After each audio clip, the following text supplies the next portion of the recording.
Boa noite. Vamos a Atos, capítulo 20. Continuando com a nossa viagem em Atos, com Paulo, a terceira viagem missionária. Passamos uns mês, um pouco mais, fazendo uma pausa, e agora retornamos, pretendemos tocar até terminarmos o livro.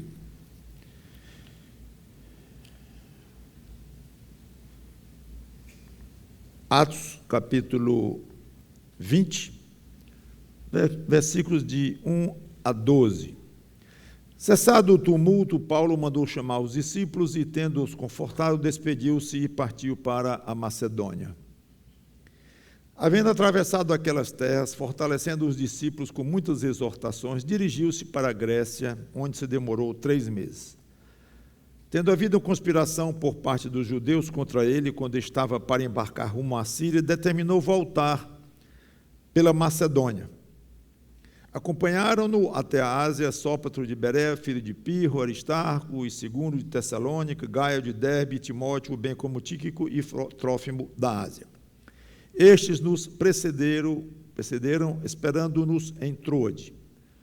Depois dos dias dos pães asmos, navegamos de Filipos e em 5 dias fomos ter com eles naquele porto, onde passamos uma semana. Vamos parar aqui e vamos orar.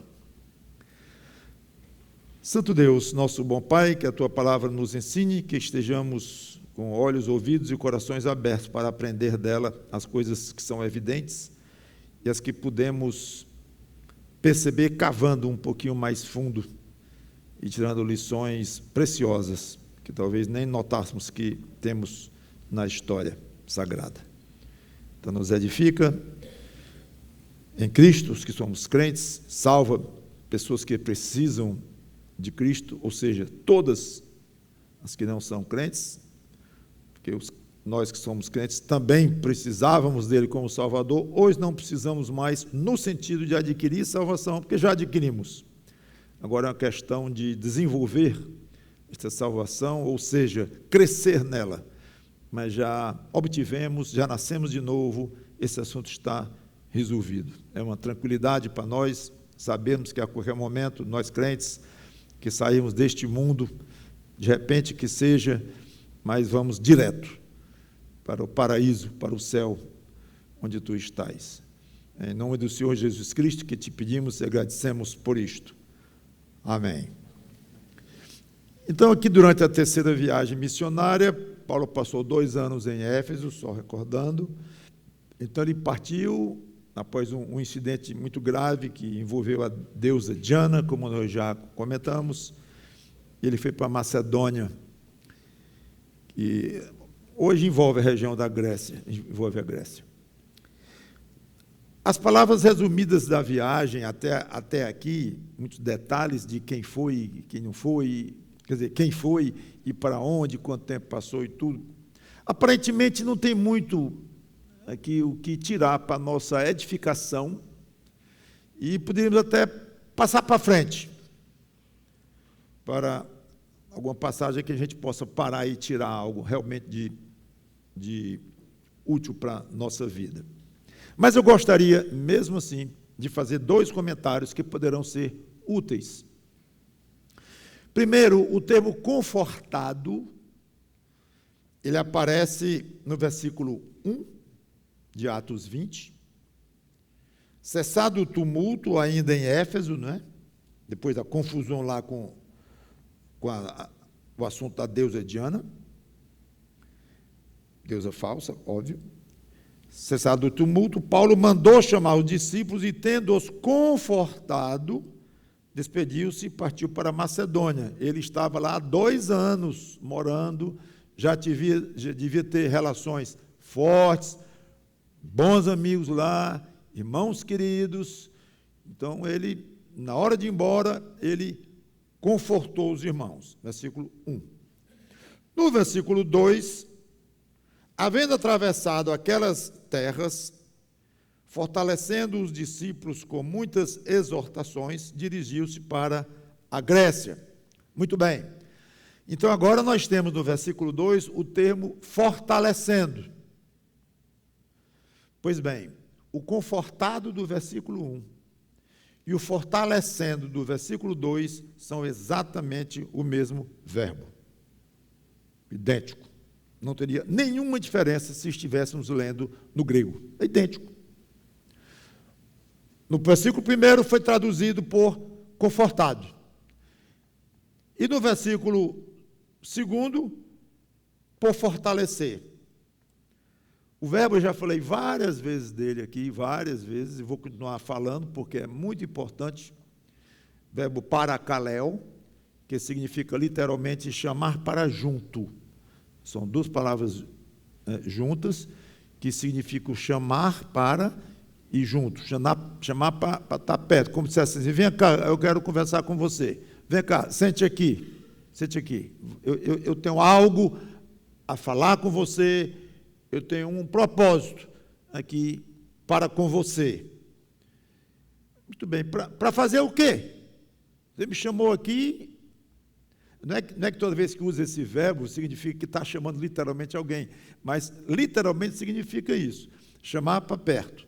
Agora, para fazer o quê? Aí entra a curiosidade deste verbo. Ele é usado de várias formas. Consolar, exortar, encorajar, fortalecer, porque é assim, ele tomou esses sentidos todos, são vários sentidos aqui, porque exortar não é a mesma coisa de consolar, consolar não é a mesma coisa de fortificar, pode ter alguma coisa em comum, mas não é a mesma coisa, obviamente, não são sinônimos. Então, esse verbo é quase um coringa. Ele é usado de várias formas, quando o texto quer dizer que alguém chegou para junto de outro e fez algo. Esse algo é falar, exortar, fortalecer. Mas como é que a gente sabe? Então, os tradutores, eles colocavam o que achavam melhor. Tanto que no versículo 1 colocaram confortar, depois colocaram fortalecer. É provável você pegar uma outra versão e já ter outro nome para ele. E qual o certo e qual o errado? Nenhum, está certo nem errado. Não é o caso, porque é uma situação curiosa. Então, quem vai definir isso, ou pelo menos dar uma forte indicação de qual o sentido utilizado, é o contexto. É o contexto que vai dizer. Então, eu quero então notar isso. Lucas, o autor do livro, né, de Atos, ele registrou com o mesmo verbo atividades de Paulo para dois grupos completamente diferentes de irmãos, duas situações diferentes. Em outro lugar, noutra cidade, Paulo saiu de uma cidade onde morou 2 anos e Paracaléu, usando o original. Aí ele chegou lá, na outra cidade, chegando aí Paracaléu. Mesma coisa. E não é a mesma coisa. É evidente que não é a mesma coisa. Aí os tradutores, acho que fizeram bem em entender que o primeiro grupo a quem Paulo se dirigiu e fez algo, antes de ir embora, depois de 2 anos de um intenso ministério lá, é óbvio que foi uma situação triste, saudosa, muitas lágrimas, saudade, é evidente. Então, não é difícil imaginar que era o coração mais triste de lá, mais saudoso. Imagino que o próprio Paulo ter que sair, não só por causa da confusão lá, que aconteceu em Éfeso, e que ficou inviável permanecer lá, pelo menos naquela ocasião, mas também o seu próprio ministério. Ele estava numa viagem missionária, ele tinha que voltar para Antioquia, que era a igreja que o tinha despedido para essa viagem, a terceira viagem nas duas anteriores ele foi, voltou e prestou relatório. Então ele queria voltar, já estava na hora dele voltar para Antioquia, antes passou em Jerusalém, falou com a igreja de Jerusalém, foi para Antioquia, prestou conta, então estava na hora mesmo de ir embora, não é só por causa do problema que houve lá. Mas mesmo assim ele consolava os irmãos, ou confortava aqueles irmãos. É fácil consolar quando está tudo bem com você, alegre. Geralmente, quando se fala assim, o fulano confortou o outro, ou consolou o outro, a gente imagina que o outro está triste, e o que consolou não estava. Não quer dizer que ele estivesse morrendo de alegre, não, obrigatoriamente, mas a imagem que se faz é que ele estava, vamos dizer, num estado normal, e o outro triste, por algum motivo específico. Aí um veio e consolou. A ideia de consolar dá a ideia de um estar bem e o outro não está. Aqui, até onde podemos ver, os dois estavam sofrendo. Onde tem uma lição aqui para nós aprendermos de consolar os outros quando nós mesmos estivermos precisando de consolo.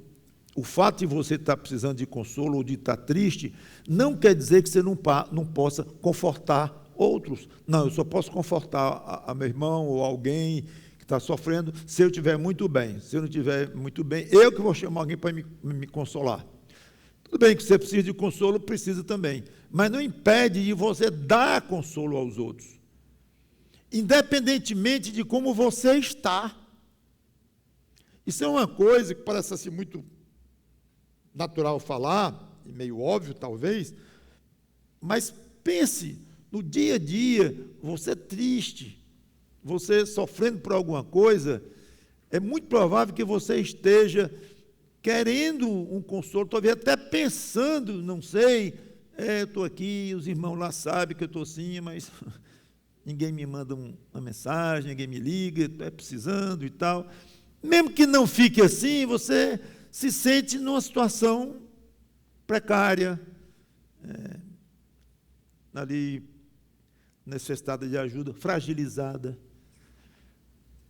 E não pensaria talvez em dizer que, peraí, independente de mim, eu soube que o fulano lá ontem na igreja, no culto de oração, ou em algum lugar, ou eu soube no grupo, que o irmão fulano está passando por uma dificuldade muito grande.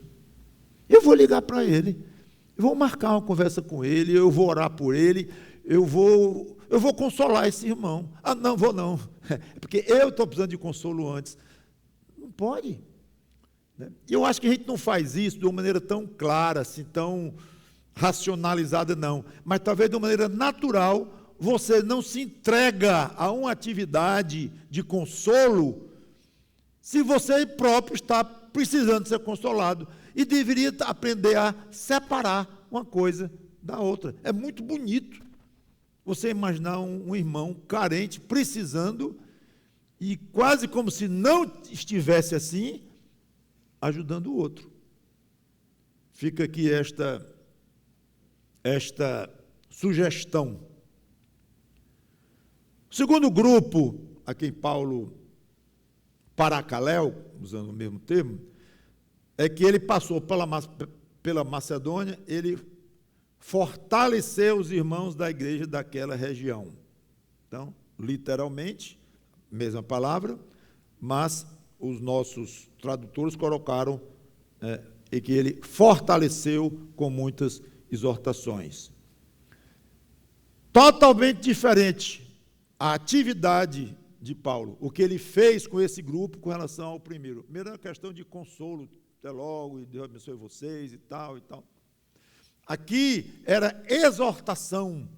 Ele estava chegando, não era questão de saudade nenhuma, não era o assunto, mas ele fortaleceu, ensinou, deve ter tirado muitas dúvidas, falou, pregou. Era uma atividade diferente. Num aspecto, era diferente, porque o consolo é uma coisa e fortalecer é outra. Mas tem algo em comum. Bom, Claro que tem é a mesma palavra, né? O que é? É um transmitindo algo benéfico ao outro, sendo benigno para com outro grupo, ajudando o outro grupo. E aí é o que vemos Paulo aqui, nas duas atividades, com grupos diferentes, ajudando, consolando aqui, confortando e exortando ali, mas tirando de si e ajudando, de alguma forma, tentando ser útil. Era uma característica dele, independentemente de como ele estava se sentindo. A pergunta é óbvia. Como essa característica em você? É claro que não precisa ser um apóstolo ou um missionário, viajar pelo mundo inteiro, pregando o Evangelho, para ter na língua, na ponta da língua, como se diz, uma palavra de consolo para o que precisa. Palavra de fortalecimento para o que precisa.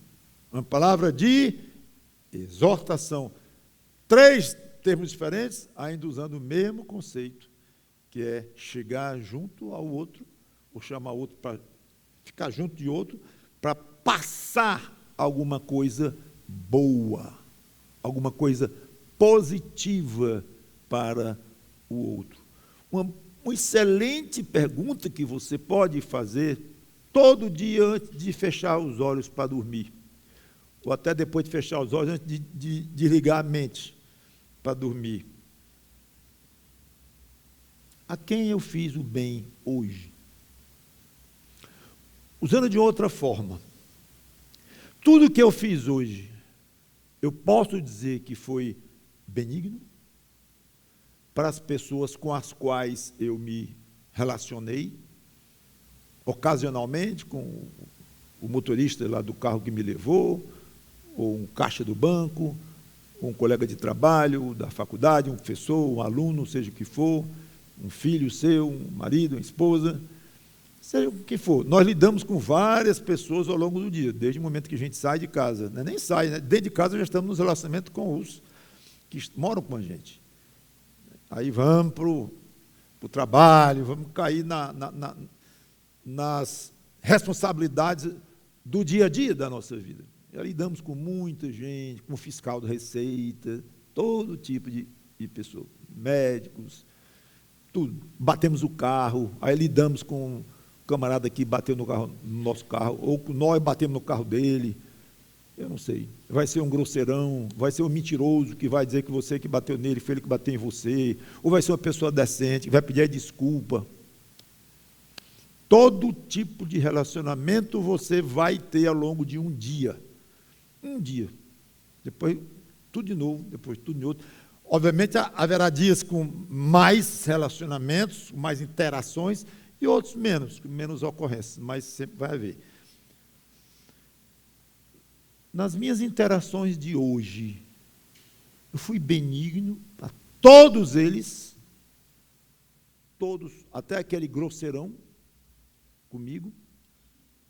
É uma pergunta excelente. Se eu fui benigno, não é se você teve pena dele, ou se você deixou que ele explorasse o que ele quisesse, não é isso que eu estou colocando aqui. Porque, às vezes, a benignidade assume uma posição forte. Jesus foi benigno para todo mundo. Alguém duvida disto? Creio que não. Mas ele dava respostas duras para muitas pessoas, principalmente aqueles mal-intencionados que perguntavam coisas a ele. Ele denunciava pecado, chamava homens de hipócritas, autoridades religiosas de hipócritas, era duro. E, com certeza, se ele pensava na hora de dormir, eu fui benigno com todas as pessoas hoje, a resposta nós sabemos, é sim. Não vi. Eu briguei com aquele fariseu, acabei com ele. Eu o chamei de serpente. Então, não fui benigno para com ele. Ué, Jesus chegaria a essa conclusão? Claro que não. E ele diria, claro que eu fui benigno com ele. Devia ter chamado, era mais, para mexer com ele. Porque eu não fiz isso para destruí-lo, para prejudicá-lo, eu fiz isso para balançá-lo, sacudi-lo e dizer, acorde, você está sendo hipócrita, você está sendo um sepulcro caiado, todo bonitinho por fora, por dentro podre de ossos. Eu fiz isso para o bem dele, fui duro, sim, claro que eu fui, para evitar que ele vá para o inferno. Então ele não teria a menor dificuldade, Jesus, em argumentar que ele foi benigno até para os que ele puxou o chicote e surrou lá no templo, mandando e derrubando as mesas, lembram? Benigno. Então, às vezes, essa mera pergunta, que parece ser muito fácil responder, pode não ser tanto. Não, acho que eu não fui benigno porque eu briguei com fulano. Eu não fui benigno porque eu dei uma pisa no meu filho. Não, por favor, não pense assim, não. Talvez assim, eu não fui benigno porque eu não dei uma pisa no meu filho, né? Como a Bíblia manda dar, estou puxando um exemplo. Mas essa questão de chegar junto a outro, ou chamar outro para junto de você, para fazer o bem, isso é um segredo da vida cristã que vocês não podem imaginar o tamanho disto, de ser benigno. Tem uma frase que diz que Jesus saiu por aí curando e fazendo, acho uma das frases mais lindas sobre Jesus, essa que diz, ia curando e fazendo o bem, não sei de cor, devia saber, mas é belíssima, aquilo é um resumo da vida dele, e deveria ser um resumo da nossa vida, da sua vida no dia a dia mesmo. Agora a gente romantiza muito, mas eu não sou Jesus, eu não sou apóstolo Paulo, mas o dia de hoje é muito complicado, o mundo hoje está muito revirado, não adianta, não sei, desculpa, sem menor sentido, diante de Deus não vai valer. Eu não fui benigno por isso, por aquilo, porque não tive oportunidade, ou porque a pessoa me tirou do sério. Todos nós saímos do sério, todos nós temos nossos limites, eu sei, mas, gente, é um alvo, né? Ser benigno. Então, fica o toque. Era característica de Paulo agir com relação a pessoas que estavam perto dele para ser benigno. Se você sair dessa pregação com a palavra na sua mente, benigno, estou muito satisfeito. A segunda observação que eu queria fazer, eu disse que queria fazer duas, é que Paulo saiu às pressas de Éfeso por causa de grande tumulto, como já vimos. Passou 3 meses na Grécia, provavelmente em Atenas e em Corinto, não preciso entrar em detalhes, e estava já pensando em dali embarcar para casa, já ir para Antioquia, através de Jerusalém, mas já voltar para o lugar de onde ele havia partido, encerrar a terceira viagem missionária. Deu, eu não vou dizer zebra, nos planos de Deus não tem zebra, mas mudou. É porque surgiu uma conspiração por parte dos judeus contra ele, no versículo 3. Eu já li, né? Onde ele se demorou 3 meses lá na Macedônia, tendo havido uma conspiração por parte dos judeus contra ele, quando estava para embarcar rumo à Síria, aqui ele estava voltando para casa. Ok? O plano dele era encerrar aqui a viagem. Quando estava para embarcar rumo à Síria, determinou voltar pela Macedônia. Ele tinha chegado, ele tinha vindo de Éfeso via Macedônia e ia emendar para casa. Por causa dessa conspiração contra ele, ele mudou os planos, resolveu voltar para a Macedônia de novo. Ora, por que ele fez isso? Não vamos aprofundar, porque não é o caso. Eu quero chamar a atenção só para o aspecto de que ele teve que mudar os planos dele de viagem e voltar tudo de novo pela Macedônia. Então, ele tinha saído de Éfeso com problemas, como já vimos, e de muitas, não todas, mas quase todas as cidades onde ele andou, como já vimos ao longo do livro de Atos. Nós estamos chegando mais para o fim. Mas o que havia, parece que o dia a dia dele, a rotina dele, não parece, mas era tumultos, conspirações, denúncias, agressões, perseguições, rotina de Paulo. Mas nós estamos falando, acabamos de falar aqui, falamos um bocado de tempo sobre a disposição dele, não só a disposição, mas o fato de ele ser benigno às pessoas. Indo embora por causa de um grande problema lá em Éfeso, mas consolando os irmãos, embora ele mesmo triste. Chegando para os irmãos da Macedônia, fortalecendo com exortações. Benigno, como já comentei.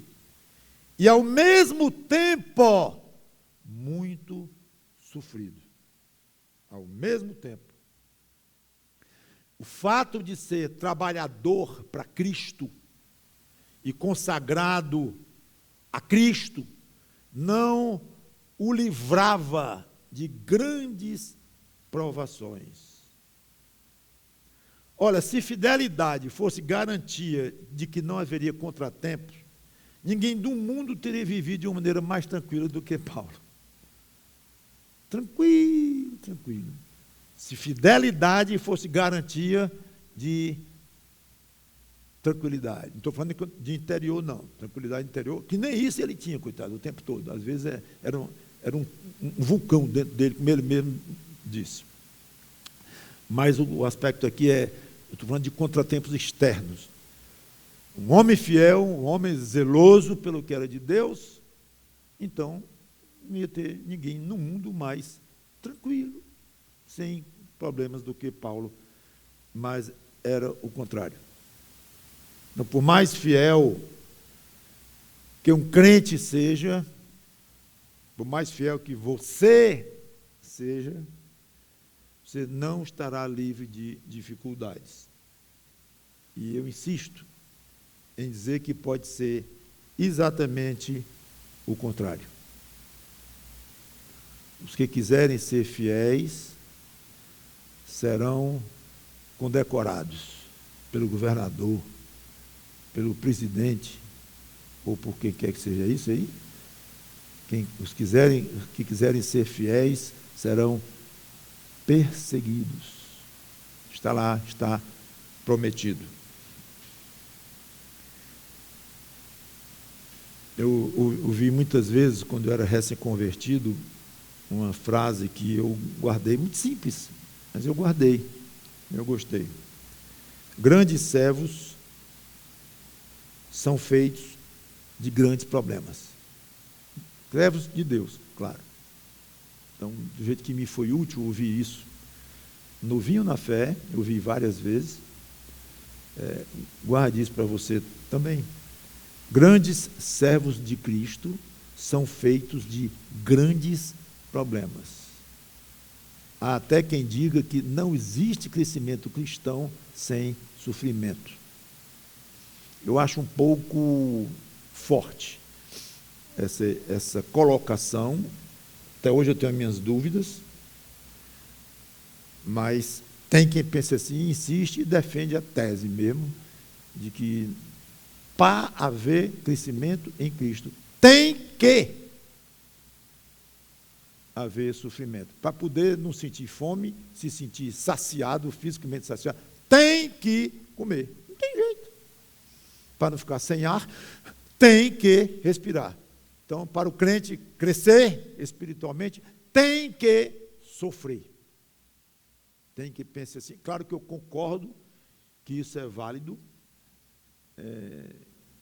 em grande parte, e que é um princípio correto, talvez não tão assim, sem admitir uma exceção, né? Mas seria interessante até aprofundar um dia nisso, porque, seja como for, ninguém contando com exceção, vai haver, sim, sofrimento para você crescer.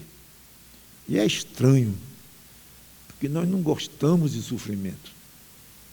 O sofrimento faz mal a gente no sentido mental, falando só no aspecto mental, físico, dá um desassossego. Quantas vezes a gente pensa, eu já pensei, né? Se ficar doente, as minhas crises aí que eu passo dias doente, né? Vou ler muito e tal. Na hora da dor mesmo, não lê coisa nenhuma, não tem cabeça para ler nada. Depois que passa, melhora e tudo, e vai entrar numa fase de recuperação, até que ainda vai. Mas no sofrimento mesmo, não tem cabeça que raciocine bem. Pode orar a Deus, clamar e tal, mas não vai fazer também uma oração bem bonitinha, bem arrumadinha, não vai. É humano. Então, Senhor, como é que nós vamos crescer espiritualmente, ganhar conhecimento da Tua palavra e tudo, sofrendo? Não é o contrário, não. O sofrimento vai trazer crescimento. Agora, tem que saber disso, tomar consciência disso e trabalhar com isto. De alguma forma, tentar, de fato, compreender isto e não ficar esperando um tempo tranquilo para poder ser benigno, para poder ajudar alguém, para poder consolar alguém, para poder pregar o evangelho com gosto, para poder trabalhar com alegria e com prazer. Estou esperando. Não espere, não. Entre de cabeça no trabalho que você pode fazer para Cristo, seja qual for ele, ministerial, de uma maneira total ou não, cada um com suas profissões, seus afazeres, ok. Mas veja o que você pode fazer e isso eu acho que está tudo incluído em pensar nas coisas que são do alto, não nas que são aqui da terra. Pensar nas coisas do alto não é só ficar pensando como é o céu, aí ler livro sobre o céu, o paraíso é isso, paraíso é aquilo, novo céu, nova terra, a terra vai ser nova ou vai ser reformada, aí briga, assim.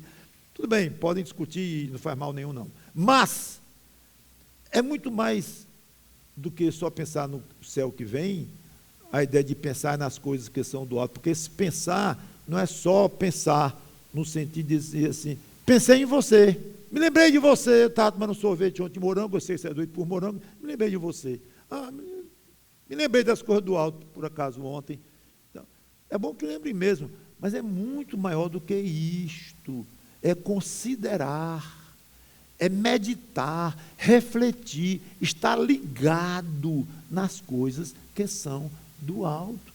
E as coisas que são do alto inclui isso. Isso o quê? Ser benigno, prestar atenção e de propósito assumir uma decisão, uma posição de vida de eu vou ser útil às pessoas. Eu não vou deixar de querer crescer espiritualmente porque estou sofrendo. Eu não vou esperar que o sofrimento passe para eu poder, então, aceitar aquele trabalho na igreja que o pastor há 3 anos insiste que eu ajude na área tal, porque eu sou inclinado para isso, tenho jeito para isso, mas eu não tenho tempo, e isso e aquilo. Não, mas a vida é complicada, tem tido uns problemas grandes, quando isso passar, então, não faça assim. Esse é o ponto que eu quero, até aqui, eu quero deixar com vocês, que Paulo misturava perseguição, problemas, ser expulso de cidade, tudo, surras, espancamentos. Ele não esperava para deixar a coisa serenar, para poder continuar o ministério, não. Ele ia, por cima de tudo. Agora adivinha, se ele estava sendo aprovado por Deus, se ele estava agradando a Deus com essa atitude. Então, isso é pensar nas coisas do alto, é você fazer algo, viver de uma maneira consciente a vida cristã, não é ir tocando a vida aqui embaixo do céu. E domingo eu penso nos cultos, quarta-feira eu não vou mesmo, mas domingo eu estou lá, se não chover, se não chegar alguém para dar atenção, eu vou para o culto. Então, pronto, então é isso aí, vida cristã é isso aí. Sim, eu dou o dízimo, né? É bom ficar bem claro que eu dou o dízimo, e eu não roubo, e tudo, não adultero, não, eu minha vidinha mesmo. Agora, tome trabalho aqui embaixo, não tenho tempo para nada. E é problema, é dificuldade, é sofrimento. Quando não sou eu, é a mulher, ou é o marido, ou é o filho, é um, é outro. Mas um dia eu vou crescer. Um dia eu vou crescer, um dia eu vou servir a Cristo para valer. Está perdendo o tempo, meu irmãozinho. Ou minha irmãzinha. Versículo 7. Continuando em Atos 20. No primeiro dia da semana, estando nós reunidos com o fim de partir o pão,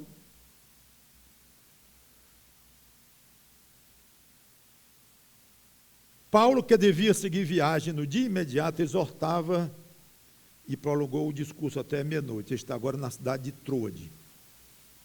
Havia muitas lâmpadas no cenáculo onde estávamos reunidos. Um jovem chamado Eutico, que estava sentado numa janela, adormecendo profundamente durante o prolongado discurso de Paulo, vencido pelo sono, caiu do terceiro andar abaixo e foi levantado morto. Descendo, porém, Paulo inclinou-se sobre ele e, abraçando-o, disse: não vos perturbeis, que a vida está nele. Subindo de novo, partiu o pão e comeu, e ainda lhes falou largamente, até ao nascer da alva. E assim partiu. Então conduziram vivo o rapaz e sentiram-se grandemente confortados. Na cidade portuária, então, de Troade, essa é uma passagem importante para mostrar, logo no início do cristianismo, o costume das igrejas se reunirem no primeiro dia da semana, inclusive para tomar ceia. Olha aí, 2 detalhes importantíssimos. Isso era o primeiro dia da semana, que nós chamamos de domingo, e foi Paulo deu o pão, houve ceia aqui. Em 1 Coríntios capítulo 16, versículo 2, eu posso chegar lá só, isso aqui já é uma observação paralela, diz assim: no primeiro dia da semana, cada um de vós, Paulo falando para os coríntios, no primeiro dia da semana, cada um de vós põe de parte em casa, conforme a sua prosperidade, e vá juntando e tal. É uma coleta que está fazendo para os santos pobres lá de Jerusalém. Mas aqui, não há prova de que eles se reuniam, mas há sugestão, porque ele diz, no primeiro dia da semana, cada um põe de parte em casa, conforme a sua prosperidade, e vá juntando e tal. Parece que há sugestão aqui de cultos também, em que, de alguma maneira, eles juntavam, se reuniam, como fosse uma atividade especial, forte, no primeiro dia da semana. Isso não prova, mas é uma indicação. Por que escolheram o primeiro dia da semana? Domingo. Domingo é uma palavra latina, Dominus die, que Dominus é Senhor, e dia é dia do Senhor. Literalmente, domingo em latim é dia do Senhor.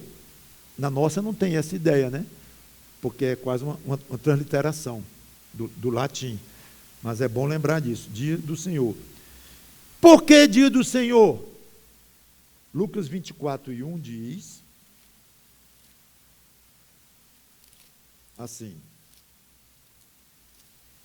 mas no primeiro dia da semana, alta madrugada, foram elas ao túmulo levando as aromas que eu haviam comprado e encontraram a pedra removida e tal. Ou seja, Jesus ressuscitou num dia desse. Ou seja, no primeiro dia da semana. Ele foi morto numa sexta-feira, na véspera do sábado, aí passou uma parte da sexta-feira morto, sábado inteiro e uma parte de domingo. Então, quando dizemos que ele ressuscitou ao terceiro dia, significa não 3 dias completos, mas a maneira deles contarem Pode ser incompleto um, incompleto o outro, mas eles consideram para a contagem uma unidade. Então, um pedaço da sexta, o total de sábado e um pedaço de domingo, chamavam de 3. Né? Mas saibam que os 3 dias que Jesus ficou morto não foram 3 dias completos. Foram dias incompletos, da maneira como nós chamamos. Então, após a ressurreição de Jesus, parece que os próprios apóstolos se acostumaram a se reunir no primeiro dia da semana. 2 exemplos curiosos. João capítulo 20, versículo 19. Ao cair da tarde daquele dia, olha aí a ênfase, o primeiro dia da semana, trancadas as portas da casa onde estavam os discípulos, com medo dos judeus, veio Jesus, pôs-se no meio e disse-lhes: paz seja convosco. Isso foi no dia da ressurreição, eles estavam reunidos. Aí, uma semana depois, que a Bíblia diz que é no 8º dia, contando um e outro, dá 8, do jeito deles contaram, no nosso é 7. Uma semana após, versículo 26, do mesmo capítulo, passados 8 dias, ou seja, domingo de novo, estavam outra vez ali reunidos os seus discípulos e Tomé com eles, então as portas trancadas e tal, paz seja convosco, ele apareceu e disse. Então nós vemos os discípulos reunidos 2 vezes, no dia do Senhor, domingo, no próprio dia da ressurreição e uma semana depois. Então parece que logo foi adquirida, então, adquirido esse costume de se reunirem no domingo. Muito bem. Aí Paulo começou a falar lá em Troade, no domingo, num culto, e prolongou o discurso até meia-noite. Essa passagem aqui é boa para pastor que gosta de distorcer as escrituras, né? E que tem base bíblica para pregar ouros e ouros e ouros. Por quê? Porque Paulo pregava. Eu já vi pastor que gosta de pregar muito, e a própria igreja dele às vezes reclamava e tal, disse: conversa. Ora, Paulo pregava horas e horas e horas, eu não posso pregar também? E os puritanos pregavam 2 horas, 3 horas e tal. Bom, que ninguém reclame. A duração das pregações varia conforme épocas e culturas. De fato, os puritanos, em 1600 e tanto, pregavam até 3 horas, 2, 3 horas. É verdade. Eram muito mais longas as pregações. Hoje, eu acho que deve durar 12 minutos em média, né? A pregação de um pastor típico. Eu estou exagerando, brincando e quase que ironizando, porque a tendência é diminuir. Eu já ouvi muito isso, muito mesmo. Não, chega numa igreja grande, hoje 10 mil membros, e a moda hoje é a igreja preta, né? Tudo preto, escuro, com as luzes, neon, tudo belíssimo, LED e tudo mais, e música linda, um coral de 1000, e tudo muito belo e tal. E a pregação? Não, a pregação é leve. É leve, uns 20, 25, 20. Uma pregação de domingo. 5.000 pessoas ali ou mais. Porque se não for, a turma não aguenta. Não aguenta, então tem que ser leve mesmo. E muita música, muita apresentação, muita coisa para poder o pessoal aguentar. A pregação em si é leve. Isso aí há décadas, claro, eu venho acompanhando esse tipo de conversa, eu me dou muito com muitos americanos e tudo. Lá, e a gente vê começando lá e refletindo aqui essa ideia. Pastor, qual é o ideal? É que eu estou me complicando, né? Diante de vocês. Mas eu acho o ideal. Tenho amigos que dizem assim: Mauro, não pregue mais do que 30 minutos. 30? Eu não consigo. desenvolver a profundidade que eu gostaria de levar coisas não óbvias para os irmãos, não obviedades, não que já é óbvio do texto e fica quase repetindo, e não aprofunda, é profundo como um pires. Não dá, tem que ir mais fundo. Em 30 minutos não consigo. De manhã eu consigo, mas à noite não consigo e nem quero conseguir. Não consigo uma maneira de dizer, porque eu já preguei em rádio. Sabe quanto tempo me deram para pregar? A mensagem inteira. Não ria. 1 minuto. Rádio Verdes Mares, AM, meio-dia, uma audiência grande, não por ser eu, mas a Verdes Mares, potência na época, faz 30 anos ou mais, hoje rádio já é mais diferente, a parte de audição e tudo. Eu fazia toda semana o artigo no jornal, falando ao coração, no jornal deles. E quer pregar? Quero. Eu me animei todos. 1 minuto. Aí eu vou pensar. Eu orei, pensei, digo, isso não é ridículo, não?